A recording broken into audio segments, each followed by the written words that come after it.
Oi, gente, eu sou a Inajara, a mãe do Antônio.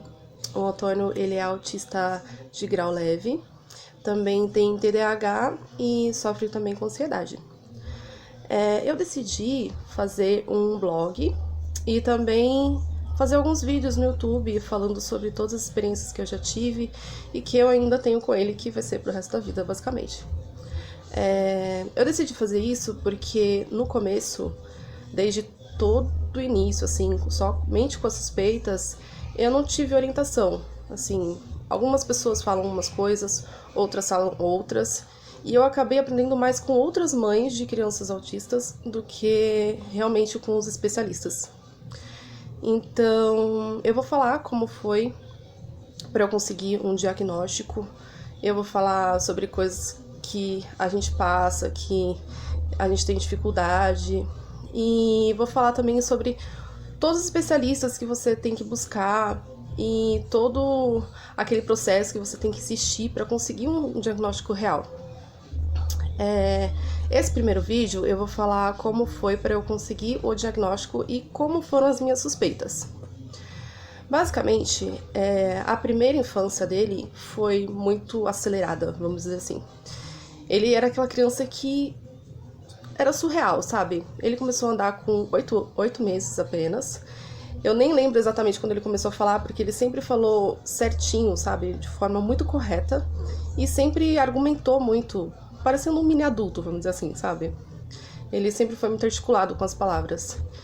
E todo o desenvolvimento dele na primeira infância foi muito acelerado. Ele era muito, muito inteligente, assim, ao ponto de ser avançado até na escola. De até uma escolinha chegar pra mim e falar assim, olha, eu vou pular ele de ano esse ano e vou adaptar o material curricular dele, porque ele tá muito acelerado, ele tá muito avançado e tudo que a gente passa ele já sabe.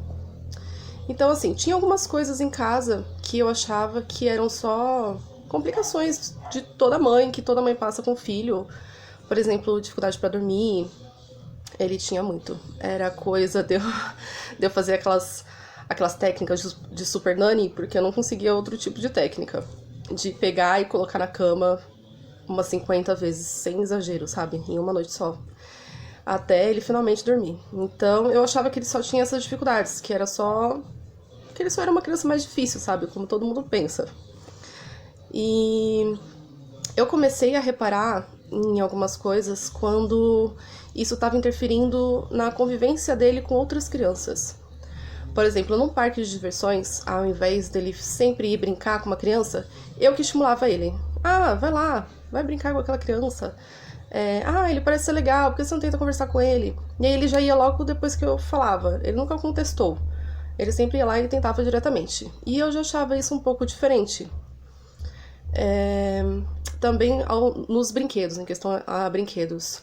Ele viu um brinquedo e ele achava que aquele brinquedo era propriedade somente dele. Uma vez a gente foi no parquinho e tinha um escorrega. E aí ele subiu no escorrega e não queria deixar mais ninguém brincar, falando: esse é o meu escorrega, tem outros, não vou deixar vocês. E começou a ficar bravo e bravo e bravo. Eu vi que aquilo tava exagerado. Eu conversei com ele, mesmo assim ele ficou meio irritado e acabou que aquele dia acabou totalmente pra ele. E até então eu ainda não desconfiava exatamente sobre isso. O que me fez acordar mesmo foi quando ele começou a ter crises violentas, que infelizmente foi na escola. Foi quando ele mudou de escola, no primeiro ano dele. Que, como a escolinha antiga não tinha primeiro ano, apenas a pré-escola, eu tive que colocar ele em outra. Quando chegou nessa escola, aí ele já começou: não gosto dessa professora, lá é muito barulhento, eu não gosto daquelas crianças.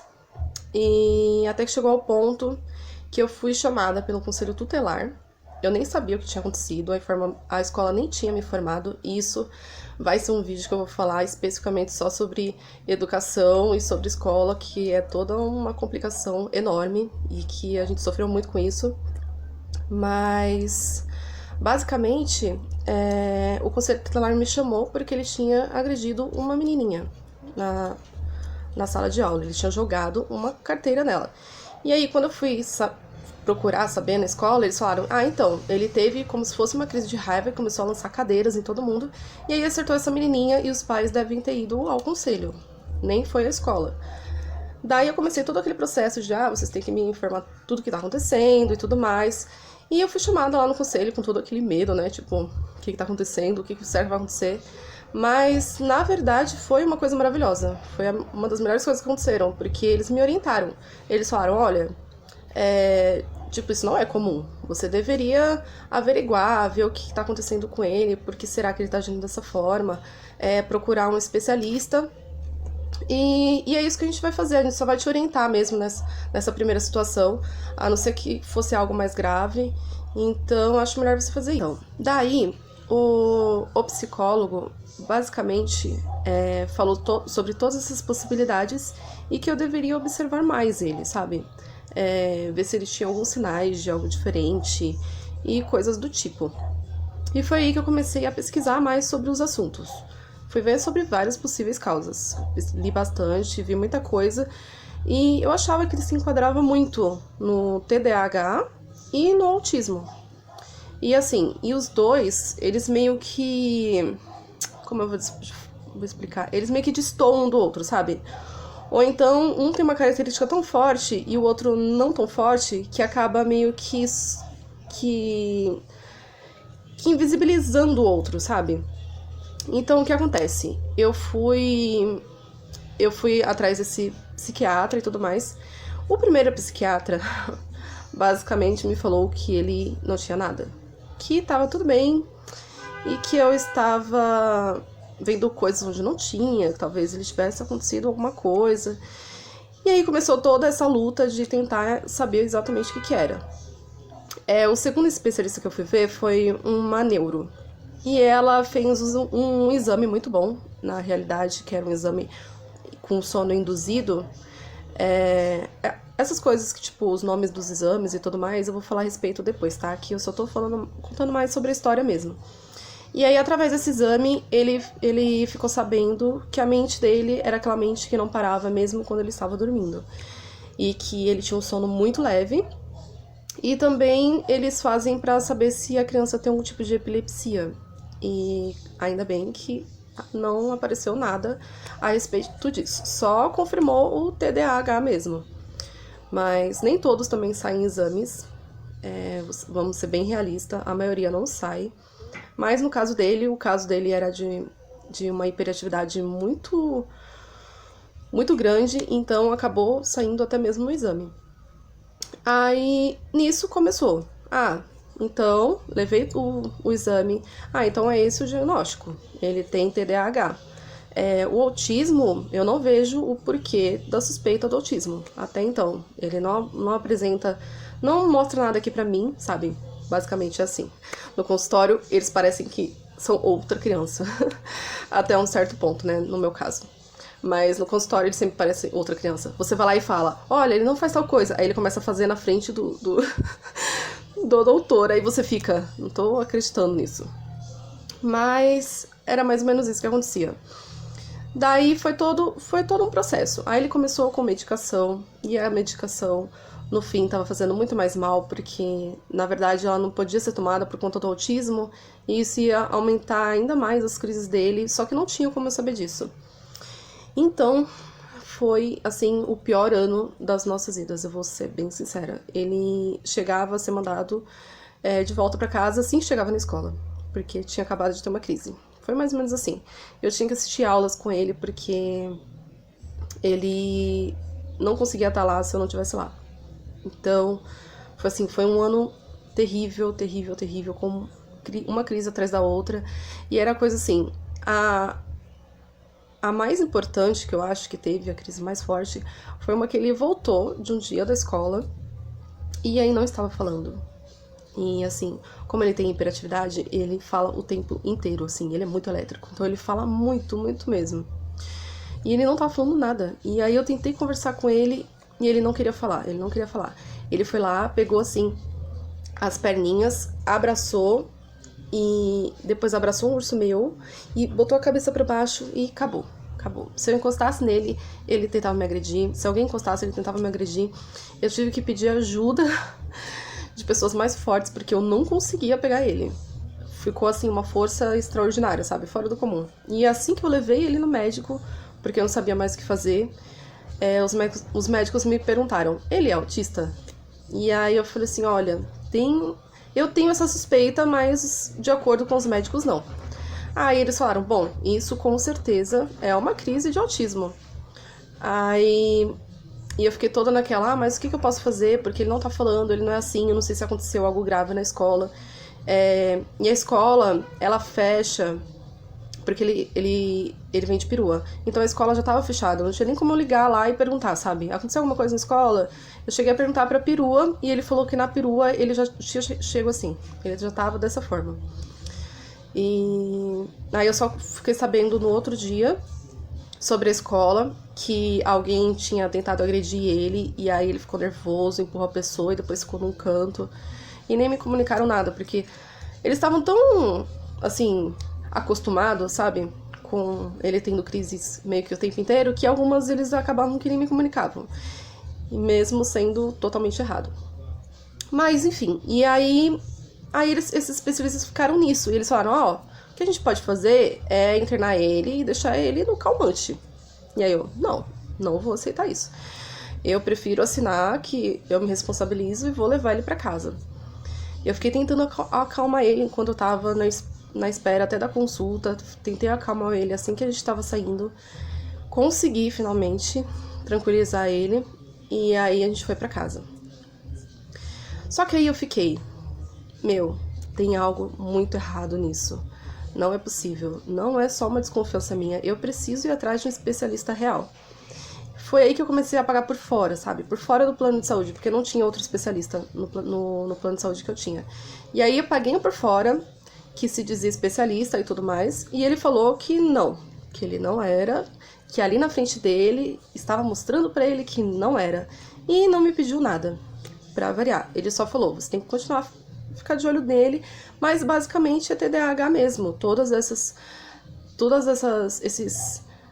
Esses sinais que você tá me falando são do TDAH também, podem ser. Aí, tudo bem. Aí eu falei assim, então tá bom. Mas eu continuei insistindo, procurei um outro especialista. Esse especialista já me falou, olha, é bem possível que seja. Mas ele não me orientou em nada. E aí nessa mesma clínica, sério, gente, tem que ser persistente de verdade. Nessa mesma clínica, eu finalmente falei com outro doutor, um psiquiatra também muito bom, que eu também posso recomendar pra vocês depois, que assim que ele olhou o Antônio, que eu relatei as coisas, ele já se mostrou mais interessado, sabe? Ele já perguntou, mas como foi a primeira infância? Mas como tá sendo agora? E assim, só foi possível eu ter um diagnóstico certo porque ele começou a regredir muito. Toda aquela inteligência avançada, superior, toda aquela coisa que ele tinha quando era mais novinho, ele passou a ter, assim, muita dificuldade em leitura, por exemplo. Ele tinha muita dificuldade em leitura, em compreensão das palavras, em compreender os textos, em você falar algo pra ele e ele entender daquela forma, entendeu? Eu sempre tinha que falar de uma forma diferenciada com ele. Eu já sentia que eu tinha que fazer isso, deixar as coisas mais claras. E aí, desse psiquiatra, ele me encaminhou para uma neuropsicóloga. E é ela quem faz a avaliação real, né? Nas crianças acima de 3 anos. Porque já é um diagnóstico tardio, né? Nas crianças de 6 a 8 anos. Ele estava com 7 nessa época. E aí o que acontece? Lá ela fez toda uma avaliação de toda a infância dele, tudo que ele já passou, todos os sinais. E ela fez por vários dias. E são, assim, testes, por exemplo, testes de QI, testes de como ele compreende as coisas, de como ele se comunica. E aí deu que no resultado ele tinha, sim, sinais claros de autismo, de grau leve. E também que ele tinha sinais do TDAH e também de ansiedade. Foi aí que finalmente eu consegui o diagnóstico, levando essa documentação específica pro psiquiatra. Daí ele falou, poxa, não custava nada, o médico só pediu um encaminhamento para essa especialidade e isso teria feito muito bem pra ele não teria regredido tanto quanto aqui está mostrando que ele regrediu. Então, assim, foi muito difícil, de verdade. A gente passou por muitas coisas. Todo mundo... É igual o primeiro texto que eu já escrevi, inclusive. Todo mundo romantiza muito o autismo, achando que, nossa, ele é autista. Nossa, então ele deve ser super inteligente. Ele deve, sei lá, ele deve ser uma pessoa sensacional. Isso deve ser super legal. Como se fosse uma coisa super legal, sabe? Tipo, nossa, eu queria ser autista, sabe? Mais ou menos assim. E aí você fica... Meu, tá muito surreal a forma que você fala. E na verdade não é isso, né? Não é só, tipo... Por exemplo, ele tem uma inteligência superior em uma ou duas coisas específicas, sabe? Ele tem sim uma inteligência superior em uma ou duas coisas. Só que ele tem uma dificuldade enorme em várias outras, entende? E tem todos aqueles... Assim, os sinais dele, por exemplo. Ele não entende metáfora, analogia... você tem que falar de forma totalmente direta, literal. E assim, em várias situações, isso é muito difícil mesmo. Por exemplo, quando a gente passou por uma morte na família, pra explicar pra uma criança que entende literalmente as coisas que uma pessoa faleceu, por exemplo, você não pode dizer essa palavra, ele vai perguntar, mas o que isso significa? Mas como assim? E isso é um acontecimento que nem a gente sabe explicar o que realmente acontece, não é verdade? E aí como você vai explicar isso pra uma criança que é autista e que não entende o que é isso, entendeu? O que é uma pessoa, tipo, ir pro céu, sabe? Vamos dizer assim, que foi uma das técnicas que eu tentei usar e foi péssima, inclusive, que ele ficou procurando no céu. Basicamente, esse tipo de coisa você vai aprendendo a lidar conforme o tempo. E também você vai quebrar a cara várias vezes. Você vai falar coisas que ele vai entender de forma errada. Você vai falar, tipo... Vai começar a falar muitas coisas, sendo que você tem que falar coisas curtas, porque como ele tem esse desvio enorme de atenção, se eu começar a falar pra ele, olha, você tem que fazer tal coisa, porque tal coisa, tal coisa, tal coisa, já acabou. Ele já não tá nem prestando atenção. Ele tá pensando naquela formiguinha que tá passando ali na parede, e às vezes ele até fala e, tipo, pra você, e você tá... Aí você percebe, sabe? Tipo, olha mãe, tem uma formiguinha ali passando ali na parede. Aí você vê, nossa, o que eu tô fazendo, né? Por que eu tô falando desse jeito, sendo que eu sei que ele não vai entender dessa forma? Então, assim, são várias coisas do dia a dia que eu adaptei, muitas coisas mesmo, e que eu ainda tô aprendendo, assim. É um aprendizado constante. Eu estudo muito a respeito o tempo inteiro. Toda vez que eu vejo que a gente tá em dúvida em relação a alguma coisa, eu vou e pesquiso de novo. Eu pergunto a opinião de outras mães, que foi o que me ajudou muito. Elas me orientaram sobre direitos que ele tem, também me orientaram como lidar em várias situações. Então é isso, gente. Esse foi o primeiro vídeo que eu resolvi fazer, falando só um pouquinho de algumas coisas que a gente passou, como eu finalmente consegui um diagnóstico. Mas eu vou continuar falando sobre todas as minhas experiências. Espero que vocês possam trocar experiências comigo, que a gente possa conversar bastante a respeito. E que vocês respeitem também tudo que a gente passou. Assim, eu não sou uma especialista, eu vou deixar muito claro isso. Eu sou uma mãe de uma criança autista. Eu estou fazendo, sim, vários estudos a respeito disso, porque eu acho que toda mãe de uma criança autista tem que fazer. E tem que fazer mesmo, não tem como você não fazer, senão você não vai saber lidar com o seu filho. Então é isso.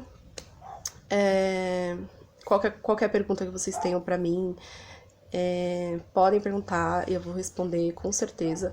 Espero que vocês fiquem de olho no blog. Eu vou começar a escrever bastante. Eu gosto de escrever desde muito nova, então eu vou escrever bastante a respeito disso. Também vou fazer outros vídeos. E se vocês quiserem também que eu faça algum tema específico, eu posso já até começar fazendo algum tipo de tema. Então é isso, gente. Muito obrigada. Tchau e até a próxima.